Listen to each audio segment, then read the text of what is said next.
This is for you. Alam mo kung saan nanggagaling ang mabuting anak? Basa. Narito, ang mga anak ay mana na mula sa Panginoon.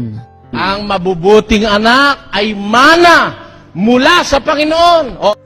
Ma, hindi mo na ulit kailangan mangutang para may baon ako. Hindi mo na kailangan tipirin yung sarili mo para may pamasahe ako. When I learned that I am the batch valedictorian, I was really happy. But at the same time, I was worried about my mom. Kasi alam ko, kapag nalaman niya, she would be very proud of me that she would want to give me a grand celebration. Pero alam ko rin sa sarili ko, na even as simple as Jollibee, hindi pa kaya sa ngayon.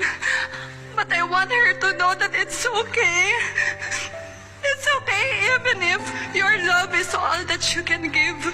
Because your love brought me here. Kaya I love you, Ma.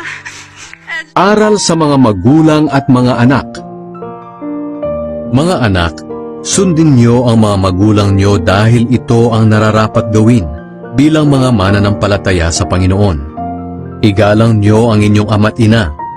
Ito ang unang utos na may kasamang pangako. At ito ang pangako. Giginhawa ka at hahaba ang buhay mo rito sa lupa.